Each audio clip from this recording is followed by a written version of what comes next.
마이크 안 나와. 제가 목소리 키워서 말씀드리겠습니다. 안녕하세요, 양지혜라고 합니다. 저는 일제시기 일본질소라는 기업을 연구해서 학위를 받았는데요. 이번에 예지숙 선생님 글을 읽으면서 조금 더 사회를 볼 수 있는 시야를 넓힐 수 있어서 아주 좋은 기회가 되었습니다. 감사합니다. 오늘 토론은 제가 조금 활자를 키워서 4페이지 정도 토론문을 준비했습니다만 기타 항목을 빼고 짧게 한 5분에서 10분 정도 사이에 읽어가면서 토론을 마치는 방식으로 진행하겠습니다. 이 글은 조선사회사업연구회와 조선사회사업협회에 대한 분석을 통해서 총독부의 사회사업이 가진 특성을 파악하는 것을 목적으로 한 글입니다. 특히 기존 연구와의 차별을 위해서 연구회 단계, 그러니까 앞서 말씀하셨듯이 1920년대의 연구회 단계와 그 이후에 전개되는 협회 단계의 차이를 상세하게 규명하셨고요. 연구회 단계에서 지역단위 조직의 설립을 주목하셨습니다. 이런 점에서 이 글은 분명히 독창성을 가지고 있습니다.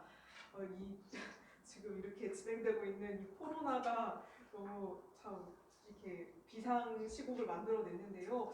이런 시기에 사회사업의 역사를 통해서 이런 비상시 안에서 국가 그리고 사회란 무엇인가 그 의미를 되묻는 작업은 정말 우선해야 될 작업이라는 생각이 듭니다. 이 글이 가진 시일성과 고민에 큰 공감을 표하면서 아래에서는 논지에 대해서 몇 가지 질문을 드리고 싶습니다. 먼저 첫 번째로는 좀 장황하게 길게 썼지만 아주 간단한 의견입니다. 그러니까 총독부의 사회사업 정책에 대한 이 글만의 타격점이 명확히 잘 보이지 않는다. 뭔가 핵심을 꿰뚫는 문제 제기가 약한 것이 아닌가라는 말씀을 드려보고 싶었는데요. 두 번째 문단부터 읽어가면서 말씀드리겠습니다. 이 글은 서론에서 사회사업연구회가 총독부 사회사업의 전개와 성격을 파악하는데 매우 중요한 단체라는 데 주목해서 총독부 사회사업의 중요한 특성을 파악할 것이다 라고 목적을 제시하셨습니다. 본론을 통해서 총독부의 사회사업에 대해서 어떤 새로운 면모가 밝혀지기를 기대하게 만드는 문장이었는데요. 하지만 결론에서는 총독부는 제도를 정착시키기 위한 재정을 투입해서 행정 등의 안정성을 기하는 방식보다는 그러니까 돈을 쓰지 않고 관제단체를 만들고 이를 활용해서 민간의 돈을 끌어쓰는 방식을 취했다라는 내용을 말씀하셨습니다. 문제는 이 내용은 일제시기 사회사업 정책에 대해서 일반적으로 알고 있는 통념을 크게 벗어나지 않는 의견인 것 같다는 생각이 들었는데요. 여기에 대해서 예지숙 선생님께서는 선행연구들이 외곽단체로서 이 단체의 역할을 고정적으로 파악하거나 주목하지 않았는데 그 선생님께서는 연구회와 협회의 변화 그리고 사회사업의 구조를 파악하려고 했다라는 의미를 덧붙이셨습니다. 기존 연구와의 차별점을 강조하는 것에서 글의 의미를 가름하신 것으로 보입니다. 6페이지로 넘어가서 더 읽겠습니다. 참신한 분석과 성실한 논증은 이 글이 가진 아주 좋은 정말 뛰어난 성과라고 생각이 드는데요. 선행 연구에 대한 비판에서 한 발 나아가서 이 서론에서 제시하셨던 어떤 사회사업의 특징으로 이 연구회와 협회의 위치를 조금 더 폭넓게 제시해 주시면 좋을 것 같다는 생각이 들었습니다. 이와 관련해서 두 가지 질문을 조금 덧붙여서 말씀드리겠습니다.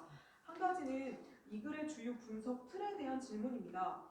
이 글에서는 기존 연구가 이 연구회나 협회를 관제단체로 보면서 관제성과 도구성을 강조하는 데 치중했다는 점, 그리고 좀 성격을 고정적으로 봤다는 점을 비판하셨습니다. 여기에 대응해서 이 글에서는 그러니까 민간성, 전문가 조직으로서의 어떤 자율성을 조금 더 강조하신다라고 말씀을 해주셨는데요. 그러니까 기존 연구가 관제성이었다면 선생님께서는 총독부의 일방적인 지배가 확립되지 않는 영역이 있었다, 상대적인 자율성이 있었다라는 걸 얘기해 주신 것 같습니다. 문제는 1999년과 2005년에 발표된 일본에서 발표된 연구들인데요. 이 연구에서도 연구회와 협회를 반관, 반민의 단체로 정의하면서 연구회가 가진 상대적인 자율성을 지적한 바가 있습니다. 물론 이 연구들은 좀 큰 단위의 연구였기 때문에 연구회에서 협회로의 조직 개편과 같은 좀 디테일한 부분에 대해서는 규명을 하지 못했다는 점에서 분명히 이 글과의 큰 차이가 있지만 기존의 모든 연구가 연구회 협회를 관제적이라고 단정하지 않았다는 점은 유념을 해야 될 점 같습니다. 그러니까 기존의 연구가 일방향적이거나 고정적이지만은 않았다면 보다 본질적인 질문을 던져볼 수 있는 여지가 있지 않나 그런 생각이 듭니다. 그래서 이 연구회나 협회가 어떤 성격이었냐라는 것에 좀 문제의 논의를 집중하기보다는 그것이 앞서도 말씀해 주셨지만 그게 이제 사회복지학과나 이런 쪽에서는 주목을 하는 것 같다라고 말씀하셨지만 어쨌거나 역사적으로 봤을 때는 이런 협회나 연구회가 사회사업 정책의 특징 혹은 큰 틀에서 사회라는 것에 어떤 영향을 미쳤는지 그런 부분을 좀 얘기해 주시면 좋지 않을까 이제 독자로서 그런 기대를 담아서 말씀을 드려봤습니다. 두 번째 점은 또 기존 연구와 또 다른 차별점으로 제시하셨던 지역의 사회사업 연구회, 협회 조직, 그러니까 지역 조직의 역할을 어떻게 해석할 것인가라는 문제점입니다. 이들 단체의 조직을 밝혀내신 건 분명히 참신한 부분이라는 생각이 듭니다. 그렇지만 그 내용이 이 글의 논점과 함께 유기적으로 좀 결합된 걸로 읽히지는 않습니다. 이런 지역단체가 조직된 것이 그러니까 중앙단체로서 연구회나 협회를 설명할 때 어떤 의미가 있는지 나아가서는 총독부 정책을 설명할 때 이 지역단체들이 어떤 역할을 하는지에 대해서 조금 더 추가적으로 논의를 말씀을 해주시면 좋겠다는 생각이 듭니다. 마지막 문제인데요. 저는 기존 연구라는 과제를 미루어 두고 보면 이 글이 일관되게 하나의 방향을 좀 이야기하고 있다라는 이게 좀 약간 저의 뇌피셜이기는 한데요. 약간 그런 점을 좀 뛰어나게 볼 수 있었습니다. 그러니까 어떤 점이냐면 연구회 협회가 일제의 통치, 그러니까 특히 지방 통치와 어떤 연계를 가지고 있는지가 좀 이 글에서 많이 드러났다는 생각이 들었습니다. 총독부의 지방 통치가 대도시 중심의 유력자 정치 수준을 넘어서지 못했던 20년대 초기의 단계에서는 연구회의 활동 역시도 경성이나 대구, 부산과 같은 주요 도시의 유력자를 중심으로 추진되었다는 점을 이 글을 통해서 알 수 있었습니다. 반면 농촌진흥운동과 사상범 통제 정책을 중심으로 총독부의 지방 통치 정책이 급격하게 강화되는 30년대 이후부터는 협회의 활동 또한 관제적으로 재편이 되었다는 것을 밝혀주셨는데요. 역시 인적 구성 역시도 농촌진흥운동과 협회 사이에서는 광범위하게 인적 구성을 공유하는 형태가 나타났다는 점을 이야기해 주셨습니다. 이 글이 추후 보완될 수 있는 어떤 여지가 있다면 기존 연구와의 관계 설정 문제보다는 연구회, 협회를 중앙 단위의 사회사업 조직로 본다면 이 중앙 단위의 조직과 총독부의 통치가 어떤 식으로 연계되었는지 이걸 본연의 특장점을 살린 논의들이 전개되면 좋겠다는 생각을 해보았습니다. 특히 협회 단계에서는 30년대 조선 전역에서 추진되었던 농촌진흥운동이나 사상범 통제 정책, 그리고 전시체제기에는 조선인 지원병 제도나 원호사업과 같은 큰 틀의 통치 정책들이 지역 단위로 아주 미세하게도 들어가서 진행이 되었기 때문에 그것과 이 사회사업 단체와의 관련성 같은 것들을 말씀해 주시면 더 좋을 것 같다는 생각이 들었습니다. 이때 그 중앙 조직으로서 어떤 역할을 하는지 그 내용에 대한 구체적인 논증을 좀 부탁드리면서 토론을 마치도록 하겠습니다. 감사합니다. 네, 수고하셨습니다. 고맙습니다. 네, 토론 요지가 좀 공격적으로 자기 논지를 밝혀라. 네. 이러면서 은근히 토론자가 되게 공격적입니다. 굉장히 칭찬하는 듯하면서 은근히 공격적인 토론. 공격적이셔서 칭찬을 더 많이 하시죠. 칭찬을 깔아놓으면서 은근히 공격적인. 그 파이팅 막 이런 거 같아서 토론문 읽으면서 감사하다는 생각을 사실은 진짜 했습니다. 근데 이제 제가 이 자꾸 기존 연구사를 가지고 차별성을 가지고 논지를 좀 세우려고 했던 것까지 보이긴 하지만 이게 왜 기존 연구사를 좀 아울러야 되는 그런 연구이기는 하거든요. 왜냐하면 사회사업사가 뭐라 그래야 되나 어떤 이제 정책사 어떤 분야사 이렇게 있으면 기본적으로 이 사업은 어떻게 굴러가는 전개된 사업이다라고 하는 그런 그 내러티브가 쭉 있는데 사회사업자는 아직 그런 게 그 체계적인 시기 구분과 특징 내용 이런 것들이 좀 확보가 되어 있지 않은 단계인 것 같아요. 이제 논문을 구성하고 이럴 때 참 어려웠던 부분인데 왜 없지? 막 이런 생각을 하면서 특히 여기가 이거 얘기를 좀 길게 드리는 거는 왜 이 글이 이렇게 됐는가 뭐 그런 거랑 관련이 있어서 그런데 20년대에 좀 일단 신기한 사업이 실시가 됐다라고 하는 그런 거 포커스가 딱 맞춰서 20년대 좀 포커스가 있고요. 30년대에 넘어가면은 굉장히 이 사업의 영역이 무엇인가를 고민할 정도로 이렇게 형해화되는 그런 모습들을 보이게 되거든요. 그래서 왜 연구의 체계가 잘 안 세워질 정도로 이 사업이 소위 사회복지, 사회사업이라고 하는 것이 이렇게 형태가 없는 상황으로까지 가는 것일까라는 걸 이제 고민을 하면서 사실상 이 논문들을 구상을 하게 됐거든요. 그러면서 그러니까 그런 상태여서 지금 이게 공격적으로 논문을 쓸 수도 있지만 이 협회 같은 경우 기존 연구들이 왜 주목하지 못한 부분들을 좀 주목을 하면서 전체적으로 내용을 좀 채워나가는 형식으로 좀 논문을 구성을 해봤습니다. 근데 독립적인 논문으로는 선생님 말씀하신 대로 공격에 집중을 하는 논문으로 좀 논지를 다시 구성을 조정을 하겠다는 말씀을 드려야 될 것 같습니다. 그리고 두 번째 이 관제조직 분야 전문가 단체는 이게 기존에 연구사가 없는 것이 아닌데 그 부분들에 대해서는 명확히 좀 밝히지 않았느냐라고 하는 그런 질문도 있는 것 같은데요. 근데 이것도 역시 좀 앞에서 설명드린 바와 같이 이 연구회와 협회에 대한 연구라기보다 언급들이 좀 스쳐 지나가는 듯이 좀 있는 것이거든요.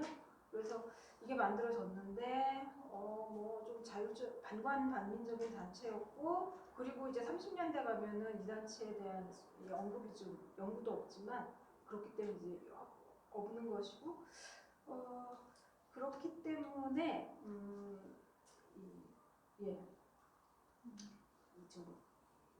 이 단체가 어떻게 역동적으로 변하는지 그것이 총독부 사회사업의 확대 그리고 확대의 특징과 어떻게 연관이 되어 있는지 그런 것들과 좀 연관해서 좀 살펴보려고 저는 했기 때문에 이제 기존 연구들이 사실상 이제 좀 부찬 얘기까지 막 가면 없어요. 얼마 이렇게 디테일하게 좀 갖춰진 게 없어요라는 얘기를 하면서 이 연구가 필요하다는 얘기를 하게 된 것 같아요. 그리고 이제 지역조직 역할 같은 경우는 굉장히 사실 이게 고민이 되는 부분입니다. 크게 원래 사회사업은 지역의 문제가 발생했을 때 지역에서 막 대응을 하면서 그게 이제 전체적으로 좀 폭발이 되고 이런 부분들이 있다. 이런 정도로 좀 설명을 해야 될지. 그래서 저는 이제 이 반관반민적인 단체들을 보면서 경성의 단체가 원래 전국적 협회를 만들려고 했다 경성 정도의 조직으로 만들어지고 그리고 중간에 부산, 경남 그리고 여기에서 지역 차원에서 단체가 만들어지는 것들을 보면서 지방단체였고 지방단체가 더 사회문제 확산과 더불어서 많이 만들어지고 그것이 30년대 가서 아우르는 단체를 만들고 이런 도식들을 이렇게 좀 그려서 이야기를 가볼까 했는데 너무 좀 만들어진 주조를 해서 스토리를 좀 만들어내는 부분들이 있어가지고 애매한 상태로 지금 좀 남겨둔 상태고요. 그리고 선생님 마지막에 지방통치와 관련된 부분은 저도 좀 고민이 되는 부분이고 굉장히 되게 좋은 아이디어를 주신 조언이라고 생각이 들어요. 네. 자료의 한계? 정말로 자료의 한계라고 하는 것과 같이 이걸 어느 정도 해낼 수 있을지는 앞으로 연구해서 보여드리겠습니다. 네, 양 교수님. 일단은 말씀해주신 내용은 답변 다 잘 이해가 되었고요. 저는 오히려 추가로 좀 궁금한 점이 들어서 그거는 혹시 플로어 토론이 있으면 플로어 토론 듣고 나서 다시 여쭤보는 식으로. 네. 저는 이 논문에 꼭 국한되지 않고 그 발표자의 관점이랄까를 듣고 한 가지 질문입니다. 큰 맥락에서 말씀드리는데요. 그 조선사회사업협회를 포함한 그 일제 사회사업의 성과를 과연 어떻게 평가할 수 있을 것인가와 관련해서 발표자께서도 말씀해 주셨습니다만 이제 일본 동국에서 1920년대에 이제 사회정책이나 사회비법을 추진하는 그런 흐름이 본격화되면서 그게 식민지조선에서는 30년대에 그 사회정책이나 사회비법 도입의 움직임으로 이어지는 걸 알고 있으니까 그런 움직임이 어떤 필요성도 있었겠지만 그 선전 효과를 누리는 그런 측면도 또한 분명히 있었다고 생각이 드는데 또 그런 한편으로 뭐 사회사업을 비롯한 사회정책을 통해서 국가 개입을 늘리려는 그런 움직임이 있었던 것 또한 이제 사실인데 사회사업이라고 한다면 이것의 어떤 그런 사회 문제를 해결하는데 정말 기여한 사회정책으로서의 그 평가를 어떻게 할 수 있을까 하는 점에 대해서 발표자의 소견을 듣고 싶습니다. 그러니까 이제 사회사업 하면은 과연 이제 그때 질문을 하게 뭐 받게 되는 게 어떤 성과가 있었냐고 그러면 크게 뭐 그렇다고 뭐 조선시대에 살림살이가 나아졌습니까? 뭐 이런 그런 질문을 받게 되는데 그렇지는 않고요. 사회사업으로 인해서 그런 건 아니고 그리고 사회복지가 어떤 이제 지금과 같은 국민국가에서 어떤 뭐 이제 중산층을 많이 늘린다거나 어떤 그런 정책들로 지금은 생각을 하겠지만 당시 일본의 사회사업 정책이라고 하는 거는 이 뭐라 그러나요? 그야말로 실제 생활의 편의를 높이고 이런 레소리과는 별도로 그 위기관리, 아주 즉자적인 위기관리 수준이었던 것 같아요. 그래서 이게 이제 30년대 초반에 아주 그냥 위기가 사회문제의 그 위기가 폭발적으로 터져 나올 때 이 사람들이 사회사업이라고 이야기하는 것들이 농촌개모운동 농촌진흥운동도 사회사업이고 그다음에 국민부채사업도 사회사업이라고 그러거든요.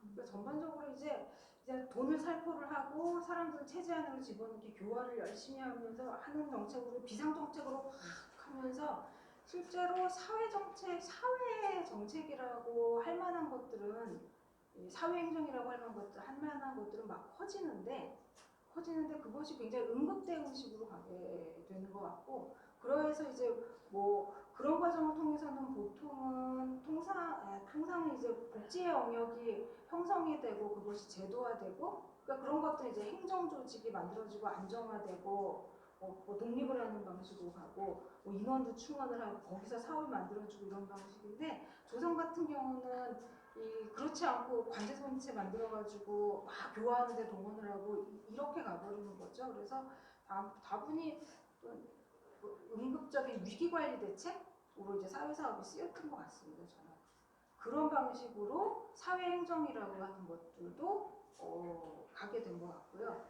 그래서 이 사회사업의 이 확대되는 그 모습이라고 하는 게 아까 좀 전에도 말씀드렸지만 행정 만들고 행정조직 늘리고 재정 인원 충원 기본적으로 이제 인원 충원 부서 만들고 인원 충원하는 거고 고정적인 사업이라고 하는 것들을 만들어가는 건데 새로운 사업들을 그런 방식으로는 잘 가지 않았던 것 같습니다. 예.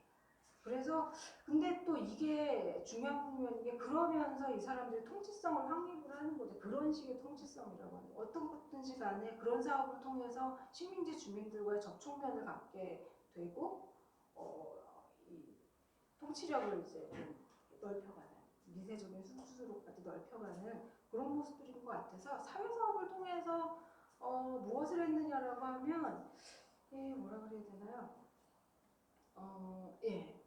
사회사업을 통해서 한국의 사회복지, 근대적인 사회복지라고 하는 게 그때 도입이 돼서 뭐 60년대까지를 하나의 단위로 만든다고 그랬을 때 뭐 그거의 기본적인 이제 내용과 그 다음에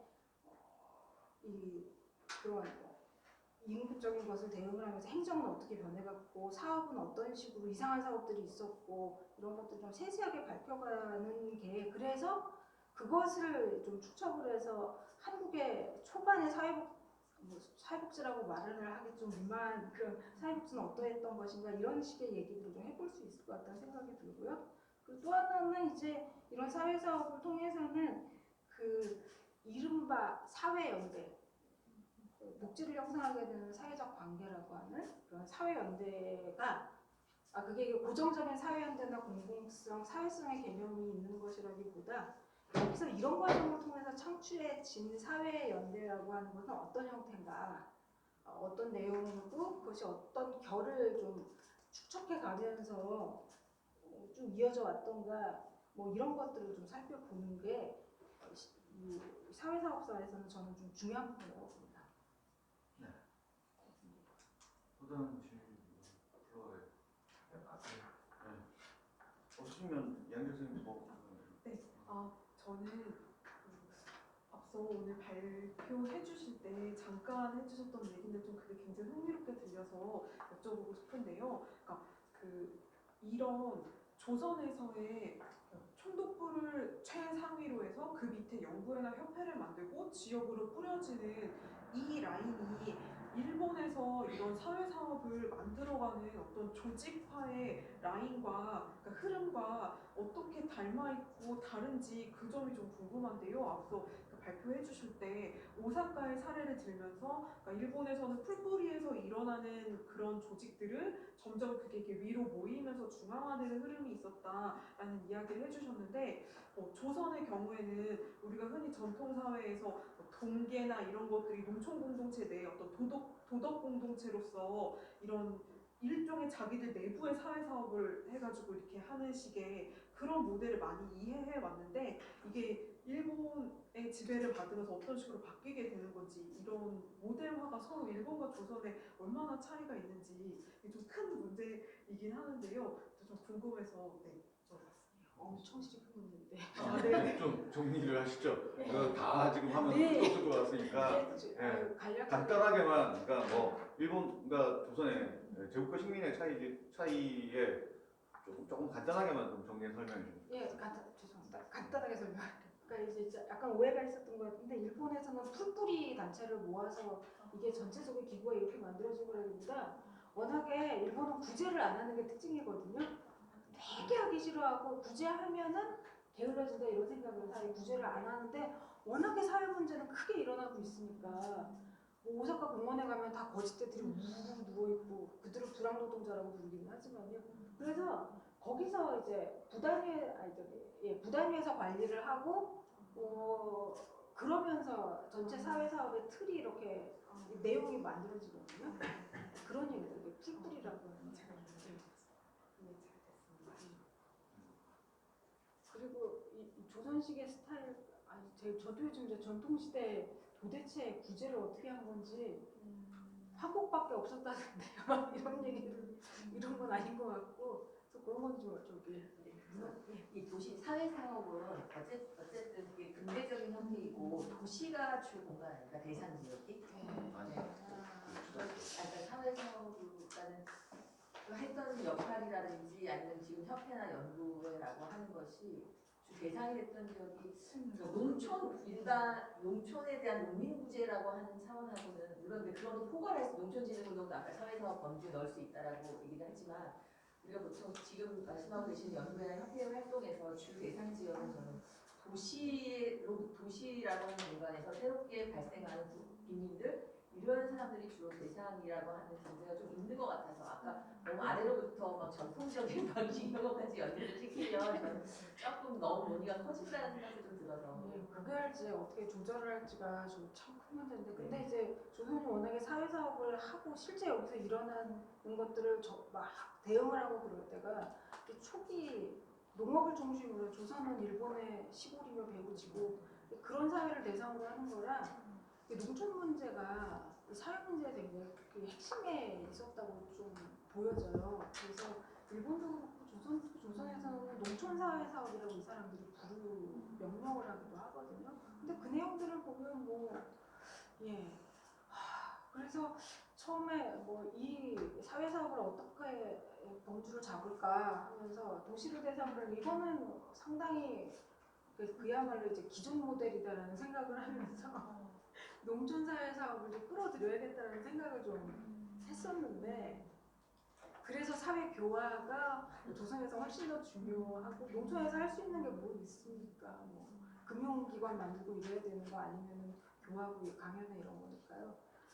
그래서 그게 좀 총독부 안에서도 규모가 크고 그래서 사실상 굉장히 고민입니다. 조선적인 특징 연구 있다고 우길 수 있을까 없을까, 우길까 말까 이런 고민이요.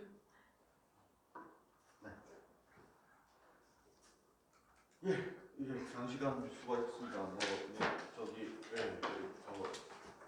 제한된 조건이었습니다만은 열띤 발표소로 감사합니다. 그리고 1호 사업자 연구의 2020년 1회 원래 발표를 보도록 하겠습니다. 고맙습니다. 수고하셨습니다.